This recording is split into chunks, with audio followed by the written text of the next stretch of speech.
Good evening. Welcome to DaveCs Tae Kwon Do live streams. Um, you know, welcome in everybody. I hope you guys will be able to learn some things. Hopefully, maybe you may, if you're new to the martial arts, maybe you may find the love for martial arts. Maybe it's something you've been wanting to do all your life and maybe studied. I did study martial arts for 10 years. I did achieve my first black belt. I'm actually working on maybe trying to get back into it.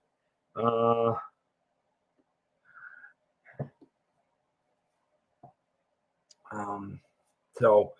I'm here. We're going to have fun. I'm developing this channel. Plus, I have a Discord where you'll find out I'll be doing. I'll be writing some fictional stories about a character. Can have general chats with all the members that are members of the community. We'll be doing I'll actually be doing some live training exercises, live training videos, with weapons, techniques, the different kicks and the different types of styles, as far as for Taekwondo. But it's not going to stop there, guys. On Wednesday nights at 6 p.m., I'm going to be doing live streams. We're going to be talking about, obviously, tonight we're going to start talking about the history of Korea. It's going to lead up into, where Taekwondo came from within the history of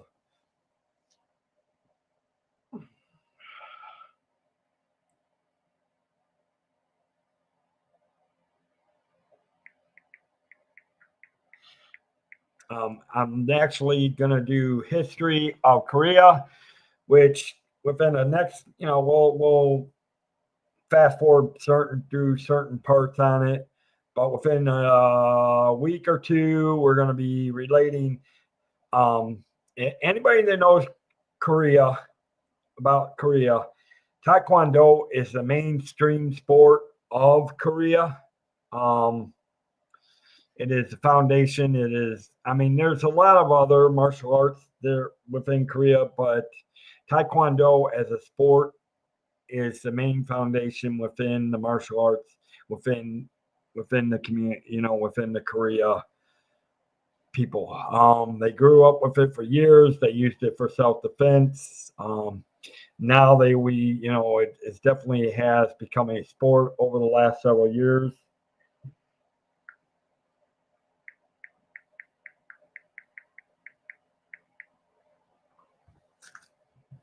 But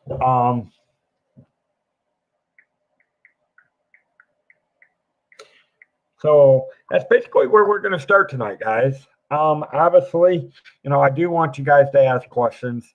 I'm hoping that maybe you guys will pick up and maybe this will become interesting. Because, honestly, back in the 90s, Taekwondo actually,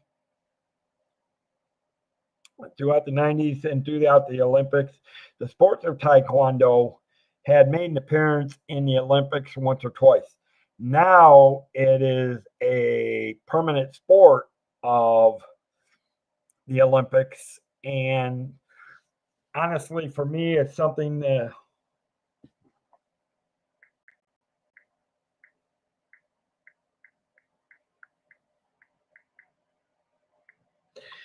it's something that I love. It's a part of me, a part of who I am, and a part of characters that I do.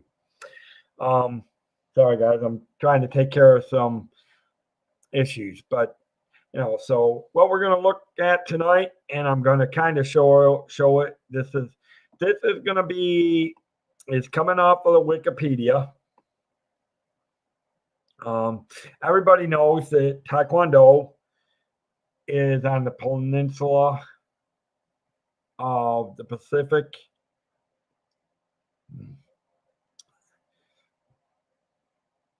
In the waters around in that area.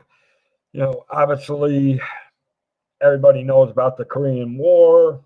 Obviously, Korea got, in the early days of Korea, it got separated into North Korea, South Korea, North being the communist, South Korean being democratic, which is what it remains today. So we're going to be talking about that. And that's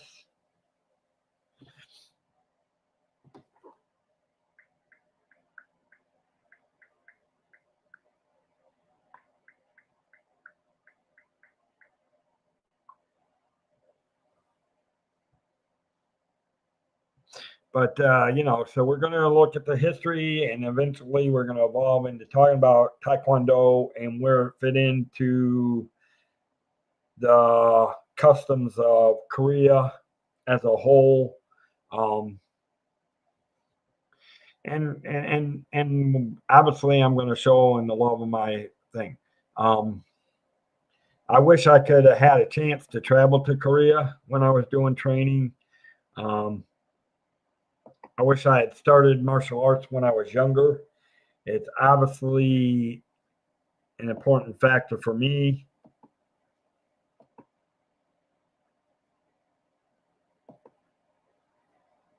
So here's what we're looking at.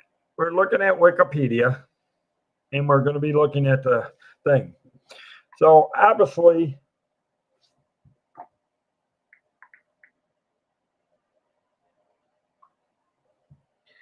we're looking at the lower Paleolithic era on the Korean Peninsula, and the Manchuria began roughly 500,000 years ago.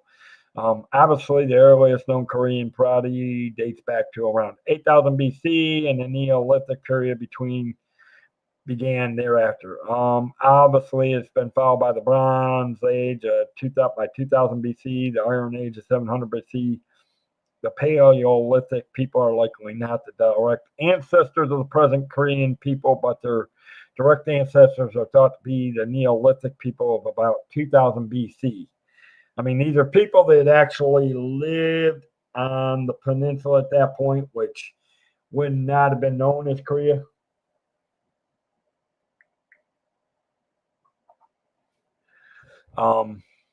So that's actually pretty interesting. I didn't realize. I knew Korea went back for quite some time, but I didn't realize it went back that far in history. Obviously, I did know about some of this stuff, but wow, it's actually. And according to the mythic account recounted in the Samguk use 1281 to go. And now you'll have to pardon my expressions. I'm going to pronounce these things the best I can as I do this, and hopefully you'll be able to learn something and enjoy.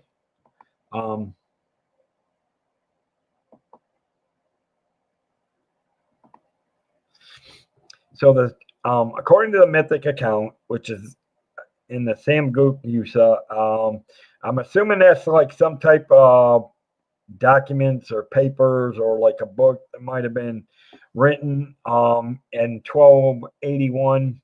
The Goje Hasan Kingdom was founded in northern Korea, as where the Manchuria was founded in the southern part of Korea in 2333 BC. Obviously, this was the first written historical record on the Goja Hasan, can be found from the text. Gwanzai, the Jin state was formed in southern Korea by the 3rd century BC. In the late 2nd century BC, Gojo's Han eventually fell to the Han dynasty of China, which is true. Obviously, everybody knows about the Han dynasty. They expanded their territory quite a bit through the history of China.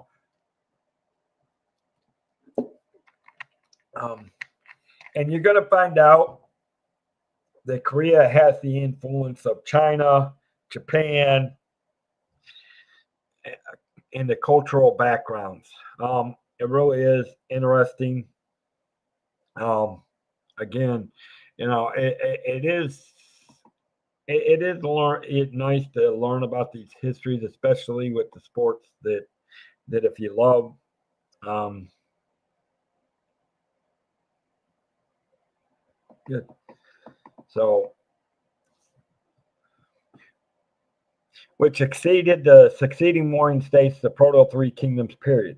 Obviously, from the first century BC, the Goryeo, Bachi, and Silla grew to control the peninsula and the Manchuria as the three kingdoms of Korea, 57 BC to 668 AD until unification by Silla in 676. In 698, Tae Kwon established Balha in the old territories of the Goryeo, which led to the northern and southern states period of 698 to 926 with the Balhae and Silla coexisting. Obviously, in the late 9th century, Silla was divided into the later three kingdoms, 892 to 936, which ended with the unification of Wang Khan's Goryeo dynasty. Meanwhile, Balhae fell after invasions of the Khitan-led Liao dynasty. Fleeing refugees, including the last crown prince, immigrated to Goryeo, where he was absorbed into the ruling family, thus unifying the two successor states of Goryeo. During the Goryeo period, laws were codified, a civil service system was introduced, and a cultural influence by Buddhism. Now, Buddhism, anybody knows, really has an influence in a lot of the Asian countries, Korea, Vietnam, India, um, you know, and a lot of that over there. China, obviously, Japan, a lot of them, the Buddhism had a big influence especially during this time period of frame. And it really is interesting on how it is. I mean, because as you're thinking, the rest of the world was still developing as well at this point in time as well. Um, so when you're looking at it, as you are, however, the Mongol invasions in the 13th century brought Goryeo under the influence of the Mongol Empire and the Yuan dynasty of China until the mid 14th century. Okay, now you're getting into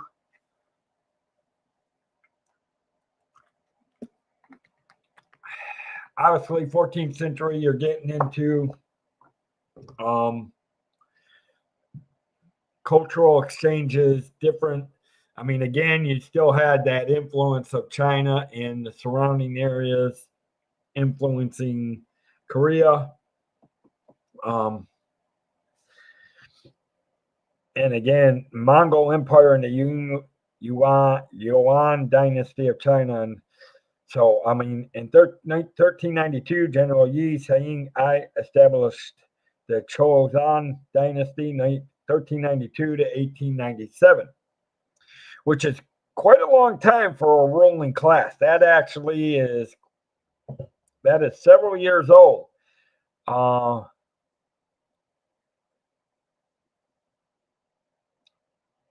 So you're actually looking at a long ruling class, which started in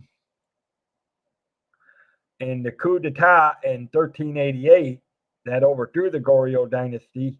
King Sejong the Great, 1418 through 1450, implemented numerous administrative, social, scientific, economic reforms, established royal authority in the early years of the dynasty, and personally created Hangul, the Korean alphabet. Yes, this would be the alphabet that you would see today. Obviously, now you're talking the written language of Korea today is the Hangul, and I still believe it is called that today. So, in which case, obviously, it's interesting. I would love to learn to read and write. I actually would love to read, write, and speak Korean. Um, I mean, it's just absolutely gorgeous. Um,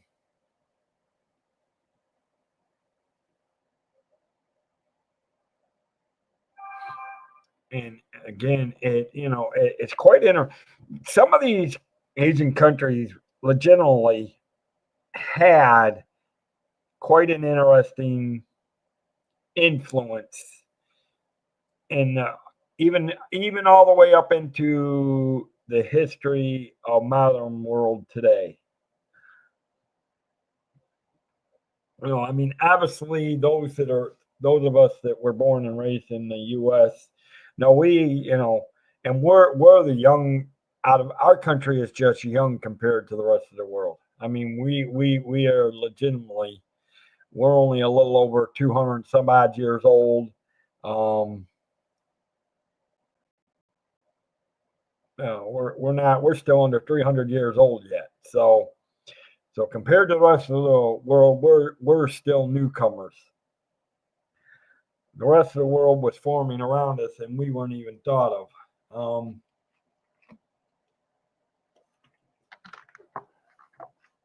Sorry, guys. I do gotta keep something to drink as we're doing this. So again, by the 19th,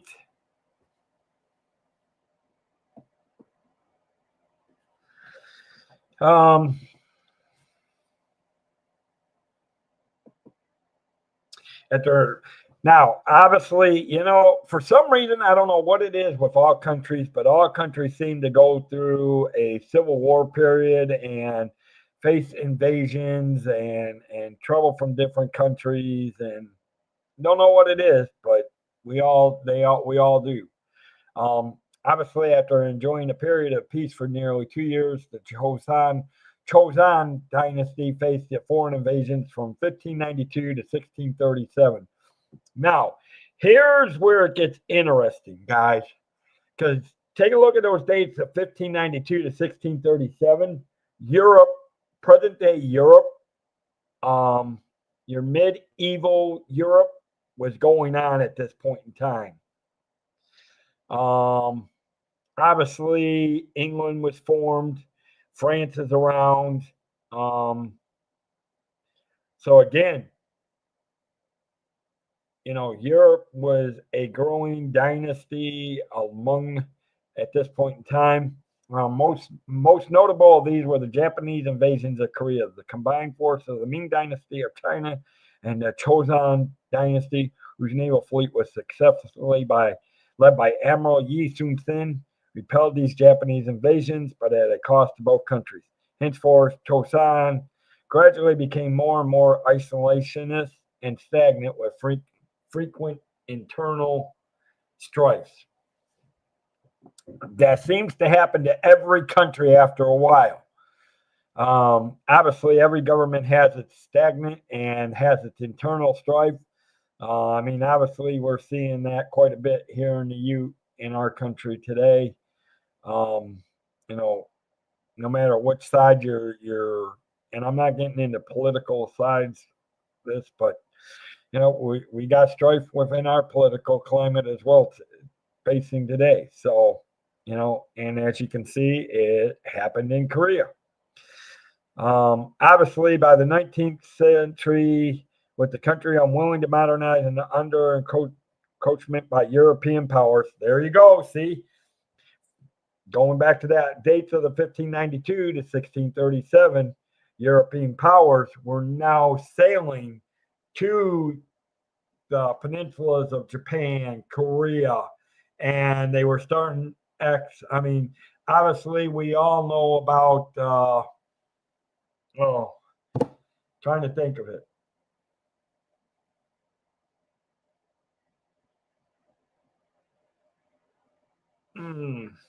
I'll have to think of it, but obviously, the European powers were seeing.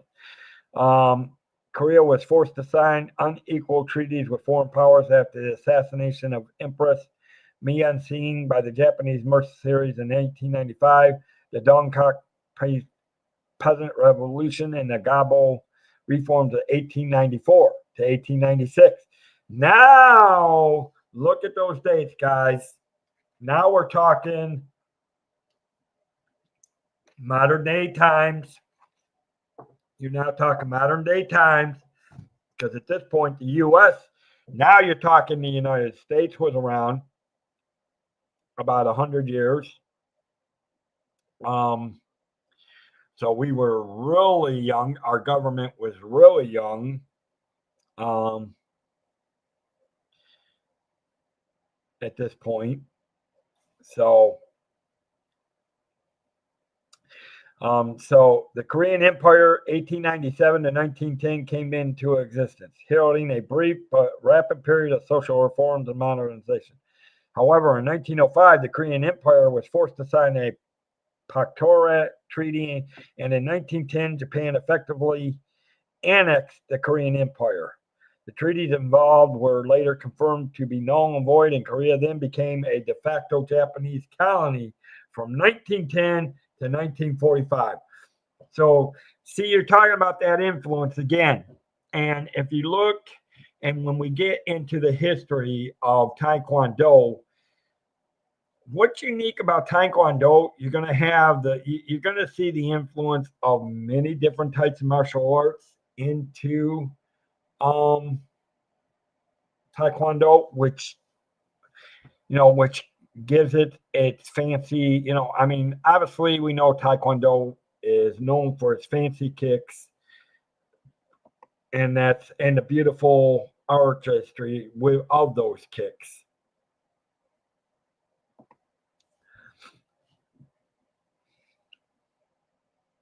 The Korean, so obviously it did become a Japanese thing.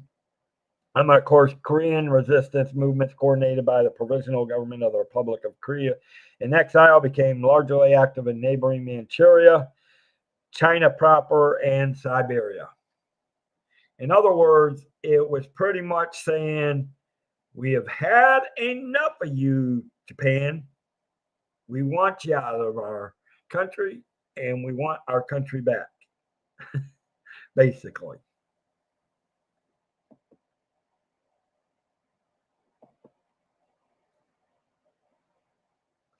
So obviously now we're talking. Now you're looking at 1945. The Allies divided World War II. Unfortunately, this is where politics came into thing. I mean, obviously you had the Russians, you had the Tsars, and now you got Joseph Stalin, who was in charge. And obviously, with the Allies, like anything, like they did with Germany, they divided Korea into two provinces for protection. The northern province being North Korea, what is now known as North Korea today, and the Allies were protecting the south part of the peninsula, which is now effectively known as South Korea. In 1948, when the great powers failed to agree on the formation of a single government, this partition became the modern states of North and South Korea. The peninsula was divided at the 38th parallel, which now becomes the Republic of Korea, was created in the south with the backing of the U.S. and Western Europe, the Democratic People's Republic of Korea in the north, with the backup of the Soviets, and the Communist Republics over China. The new premier of North Korea, Kim Il-sung, launched the Korean War in 1950 to attempt to reunify the country under communists. Now, this is where you get the history of the Korean War. This is what I love. I mean, guys, every country has a unique history in the way it was formed. But again, and this is the history of the country that developed the sport that I love today, and I try to watch when I can. It's not as easy as pot. It's not as easy today, but I do love it. A lot of the normal martial arts have now gone more mainstream MMA. Um, but again, there's things that I would love to see and do with the regular thing. So, as we are talking,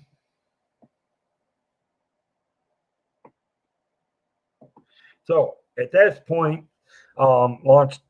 Obviously, I have immense material on human destruction. The conflict that ended with that war had never been settled. This is what's crazy. One, they called it a police action. I don't know why they ever termed it the police action. It was a blooming war. We all know it. Um,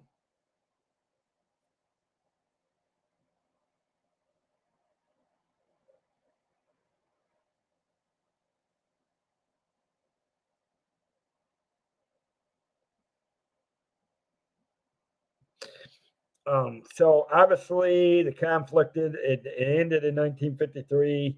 And obviously what's unique is that both countries were accepted into the United Nations. In 2018, the two nations agreed to work toward final settlement to formally end the Korean conflict and promote the common prosperity and reunification of Korea, which, as you can see, never happened. Um, Obviously, it probably will never ever happen. Both countries were essentially under authoritarian rule after the war. South Korea eventually liberalized. Since 1987, it's had its competitive electoral system. Obviously, the South Korean economy has prospered and the country is now considered to be fully developed. North Korea has maintained a totalitarian military rule with a personally cult, are constructed around the Kim family economically. It really and and it does today still rely heavily on depending on foreign aid. Um, I do believe that to the day, which as you see, that right there gives it a unique and clarifying history of of the Korean states. But again, we'll be looking at more of this as we go. Some streams are going to be a little bit longer. Tonight, I just wanted to give a little bit of the history of Korea. I hope you enjoy it, and I hope it gives you a little bit of lesson. And on some streams, we're actually going to look at terminology of Korea, including terminology that is used in Taekwondo. So I hope that you do find this interesting, and hopefully we'll grow a small growing community. I'm trying something different. I don't know if this has ever been done anywhere like this before, but um, I know. People have done training videos and things like that on Taekwondo, and they've done different things on the forums and things like that. So I am actually trying to make it like a history learning, teaching people, giving you a taste of Taekwondo and helping you to, develop. And I'm hoping maybe the kids will learn to love this and maybe pursue what they want to do with it. Um, but it really is interesting. And I do forward to doing more of this stuff.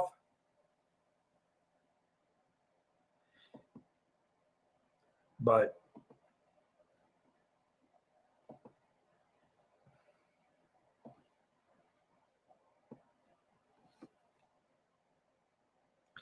with that, guys, I'm going to say, may you have a great evening. May you live in respect, peace, and harmony. May your lives be balanced. And, if people would find more balance in their life, now, like I said, I found balance within my martial arts. And when my balance is, when all areas of my life are balanced, and that's including my faith, um, and you'll hear me talk about a little bit about my faith on this channel as well. My faith is the essential part of my Taekwondo.